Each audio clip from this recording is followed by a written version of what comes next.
What's up, everybody? Welcome to the video. Pennell here, breaking down the Food City 500 at Bristol Motor Speedway, one of my favorite tracks in the entire series. And there's a reason it's behind me on the wall right there. Great track, but it can be a bit hit or miss. Last year was a great example of it. The spring race was chaotically awesome with the tires. I don't know what happened with Goodyear. They messed something up, but it ended up working out, I guess, from an entertainment standpoint. Then the fall race was just a Kyle Larson parade, absolute snooze fest. He nearly led almost all 500 laps. So we got a taste of both ends of the spectrum, whether you wanted a nice calm boring race or pure chaos. So we'll see what this weekend brings us. But anyway, if this happens to be your first time here, what's up? My name is Pennell. I break down NASCAR DFS each and every single week on this channel. Videos on Saturdays, live streams on Sundays, usually around 1 p.m. Eastern, so come in, say hi, always a good time. And if you do end up enjoying today's video, make sure you have a like down below, subscribe to the channel for brand new, and let's dive right into it. All right, let's talk some strategy here for Bristol. This track has more laps than any other track we will see this season, although I do believe the fall Martinsville race has 500. So either way, it's tied. It's the most. 500. That's 350 dominator points. That is a lot of points to be spread out around the field. Now, I don't mean it's going to be completely spread out. It's probably going to be towards the guys up front that can potentially dominate and win this race, and they can rack up a ton of points. Now, I'm recording this portion before practice and before qualifying, but I'm going to assume there's going to be a lot of the big heavy hitters closer to the front of the field. Maybe we do end up getting some place differential drivers in the back at higher price points, sure. But keep in mind, if they don't get up front, their ceilings are definitely capped compared to these guys that can rack up 100 plus points quite easily at a track like Bristol. And taking a look at our visual, so this is just looking at Bristol specifically because it's a very unique track. We really don't have any other track that we can compare it to. I do always throw some Dover statistics in, but it's obviously not a 1-to-1 ratio, but I think Dover is kind of Bristol's big sister, whatever you want to call it. They're both steeper tracks with concrete surfaces, but not exactly the same. So we're looking at the next gen era sample size, not including the dirt races that we had. And I believe it's what, 4 to 5 races, something like that. Either way, we have a big three, and that big three is Denny Hamlin, Kyle Larson, and Christopher Bell, and nobody else is even close. It's honestly pretty impressive how far away and better than they are than the rest of the field here at Bristol, at least the past couple of seasons. Chris Buescher's also been really good, but not quite at that elite upper echelon level. So is Chase Elliott. And then we kind of just got everybody else thrown in around that 10th place range. So I think it's really safe to assume we will see Hamlin, Larson, and Christopher Bell be the main contenders for this race. I'm not saying it's impossible for anybody else to win. We've seen Chris Buescher win in the next gen era. I'm just saying it's very likely those are our potential dominators. And we have not yet had practice in qualifying, and there is a decent chance it ends up getting rained out looking at the forecast this weekend, and that would absolutely suck. So just remember this visual to help you out a little bit if that does happen to be the case. And finally, moving on to the driver-by-driver breakdown, I do have to mention one thing first. It's a free video, guys. You gotta let me do my plug. Gotta feed the dog. But if you want to join the best NASCAR DFS community out there, or baseball since that is now in full swing, link is down in the description or the pinned comment for the Patreon. And if you are a new user, you can try it out completely risk-free for a week for the free week trial and check out all the tools that I have to offer. So there's absolutely no reason not to come in and test drive all the tools. And I won't bore you to death and mention every single thing on here. You can take a screenshot or pause the video, be my guest, but you will not find all the data that I have to offer or content anywhere else for the price that I do offer.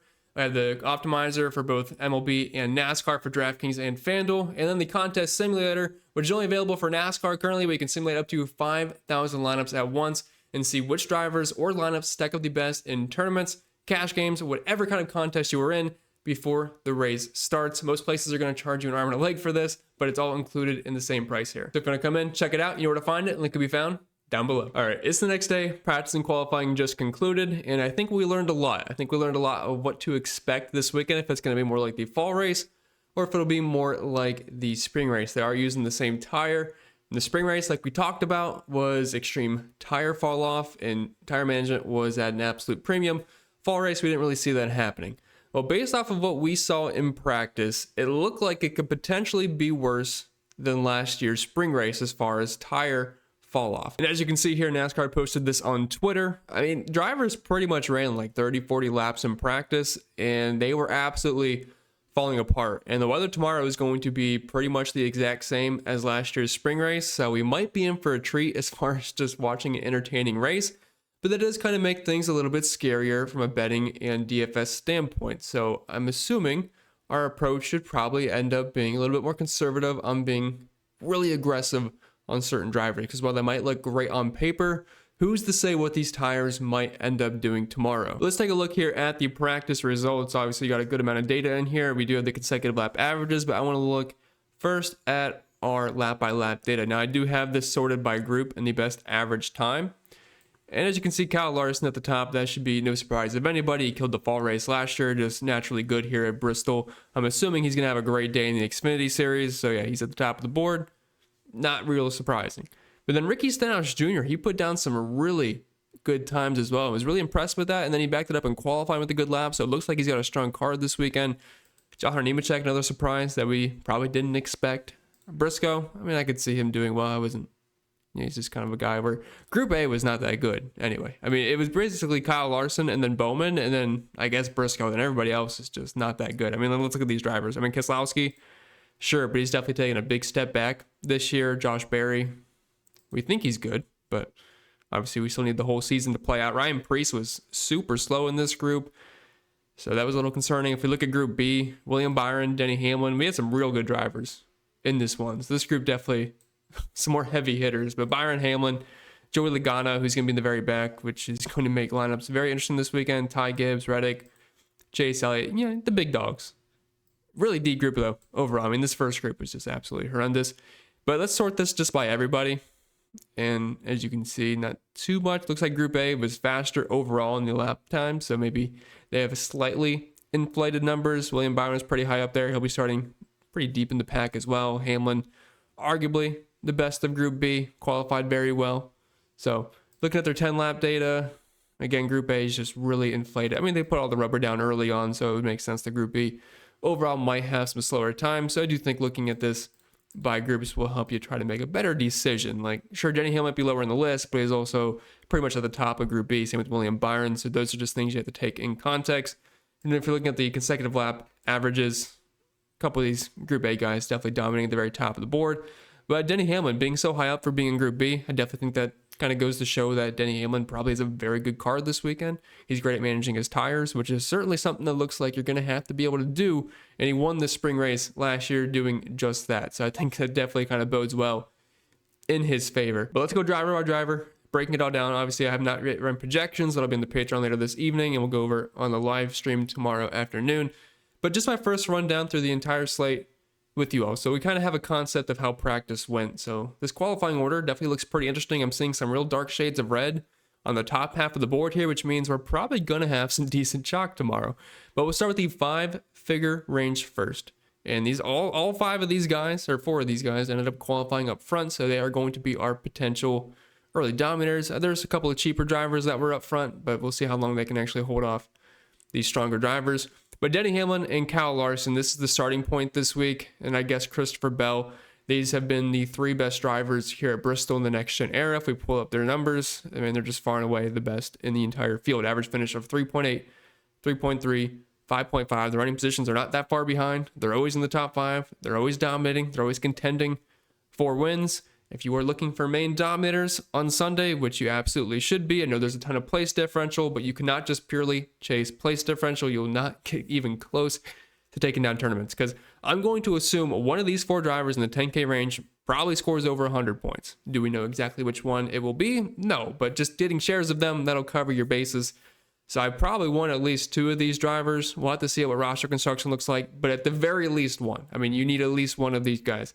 And Kyle Larson, Denny Hamlin, it's going to be hard to pick between both. I think projections will probably slightly edge towards Kyle Larson, but I really like what I saw from Denny Hamlin last year in this spring race. And if it plays out very similar, I think that maybe gives him a slight edge. But both these guys were extremely good in practice. Larson was in Group A, so maybe the numbers are a bit inflated, but he was the best car in the entire pool, I guess, if that's what you want to go with that. Just taking everything out of a group consensus. If you put them in groups, obviously it can look a little bit closer than what these lap times might indicate. Blaney has not been as good at Bristol in the past. He used to be a bit of a dominator here. Now in the spring race, he qualified in the pole, ran well, but wasn't as great as conserving the tires. Although this year, he's been fantastic at that, but it's not the same exact tires we've been using the previous few weeks. This is the Bristol tire. so maybe Blaney won't be as strong. I mean, he is in the dominator pool, but I do think he might be a tick below Larson, Hamlin, and Christopher Bell. Still playable, but I would put him just slightly below those guys. And Christopher Bell did not show the same speed in practice as guys like Denny Hamlin and Kyle Larson, but with his track history here, with this being such a unique track, I'm not overly concerned, but I do have Hamlin and Larson as the top two guys. Dropping down to the 9K range, we start to enter the place differential plays. And William Byron and Joey Logano, quite a bit of PD there, especially with Joey. If you are playing in cash games, you got to play Joey Logano, especially on FanDuel, $8,500. He is free this week, and he starts in the very back. They are begging you to play him. He wasn't that bad in practice either, and he was not in Group A, which maybe their times were a bit inflated, so those numbers aren't looking too bad if you're looking at the lap-by-lap data. Looking at Group B, I mean, he was right there with William Byron and Denny Hamlin, so I think the car's fine. He just ended up wrecking it in qualifying, so don't think this is just a speed issue. I mean, Joey Logano's, like, safety-wise, he's the easiest play on the slate to get to. Chase Elliott's great at Bristol. I definitely want exposure there. And then William Byron, while he's not as good at Bristol as some of these other guys, like if you compare him to his teammate Chase Elliott, the numbers aren't even close. Elliott's been amazing here, so I'll probably slightly prefer Chase Elliott just because of the track history, but both are fine plays. My exposure will be very similar. Like on FanDuel, though, I get a $1,000 discount, so I think naturally I'll just have a little bit more William Byron. But on DraftKings, I think your exposure should be very similar. And Chase Briscoe, probably just not going to get to him much. I mean, at some point, you just got to start taking drivers off. So I think it's easiest to get rid of Chase Briscoe in this 9K range. Dropping down to the 8K guys, Kyle Busch went for a spin in qualifying. He's starting 15th. Back in the day, this was his track. You always played Kyle Busch. Now he's just washed. He's nearly $9,000. I don't see him dominating at any point. Makes a lot more sense to spend up for Byron Elliott Logano if you're looking for more place differential. So I'll be out on Kyle Busch. Ross Chastain, $8,600. Just another really easy PD play to get to. Now, obviously, we have to see what roster construction looks like, but I think you'll be able to afford him. Now, Joey Logano is going to be more of a preference for me, but if you need the savings, I mean, obviously Ross is fine, but I do think Joey will probably have a better car tomorrow.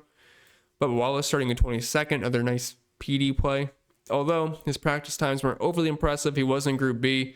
And if you compare his times, looks like he was honestly kind of slow. Do I think he's going to be the absolute worst car in the field? No. But if you look at his not practice data, his track history here, he's just typically around a 15th to 20th place car. So is that anything impressive? No, I've been high on Bubba Wallace this year almost every single week, but I'm probably not super excited about it this weekend. Ty Gibbs, I wish he was starting a little bit further back. I do expect Ty Gibbs to be good here. This has been a good track for him in the next gen era. Looking at his numbers, does have a top 5, 2 top 10s in a few races, and actually a good amount of dominator points.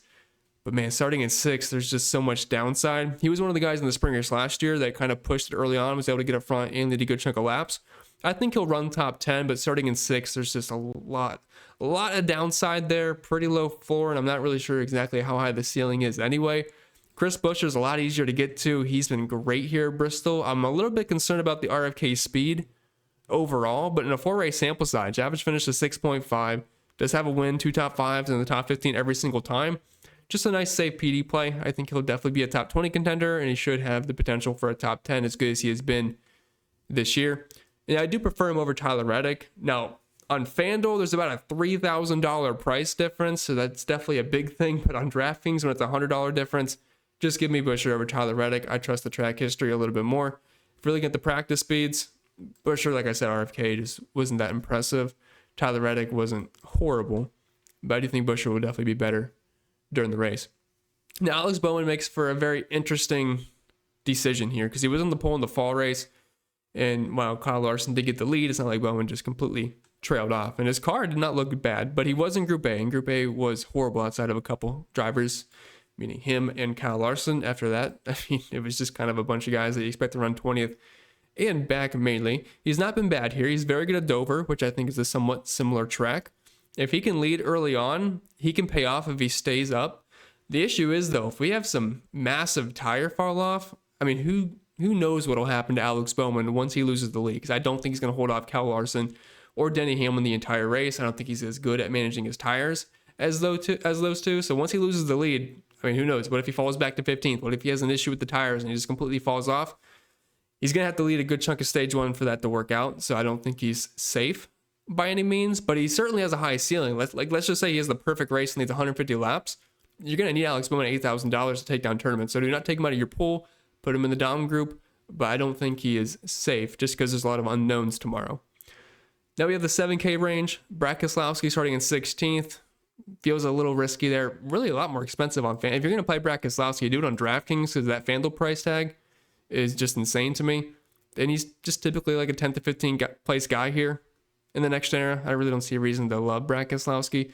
Now, he did finish third last year in that extreme tire wear race, and if we get that again, that could work in his advantage, but man, he has not looked that great this year. Had a good race last week going until the lug fell off and completely killed his race, but if he was starting further back, I'd have more interest. Same with Josh Berry. I think you just kind of throw him in that Brad Keselowski range where they're kind of just almost maxed out for where they're starting. Ryan Preece starting in 29th. The practice times were horrible. He is good at short tracks. He is starting 29th, and he has been really good this season. And if you're looking at his Bristol numbers, it's only a 3-year sample size, but he's been in the top 15 every single time. So I don't think I want to react too much to the practice speeds or the qualifying lap. I think he'll probably end up moving up. So I'll be in on some Ryan Preece for sure, especially with how well he's ran this year. Austin Cindric, practice-wise, looked around 10th-ish place, but I want to say he was in Group A, but I might be wrong about that. No, he was in Group B, so those practice times are actually more impressive than they would be. So starting in 21st, I don't think Cindric is an awful play now. His track history here is not amazing. 2 top 20s, 1 top 15, average running position of nearly 27th. But Penske has definitely had some speed this year. I could get to some Cindric. I mean, Ryan Preece definitely looks a little bit easier to get to. Starting 8 spots further back, but I don't think you completely take out Cindric in the player pool. I probably will do that with Michael McDowell. He just always out-qualifies where he runs typically. And then Carson Hocevar, I mean, for a track that we don't really know what to expect tomorrow, and he's starting in 9th, and he's a driver that's very sporadic and chaotic, I feel like he's probably pretty easy to get away from starting in 9th. Noah Gragson has some decent lap times, qualified horrible. In 2 race sample size here in the next gen era, usually been around 20th place. But when you're starting in 31st in the 6K range, I think we can get to some Gragson. I wish Daniel Suarez was starting a little bit further back, but since I think he probably finishes around where he starts. I'm not excited about that. Eric Jones starting in 28th. Back in the day, very good at Bristol. If you're looking at his numbers now, he's usually like a 20th to 25th place guy. Only 1 top 20 finish in a 4-race sample size. Practice was 26th, 29th. He probably runs around 25th today. I don't think it's anything impressive.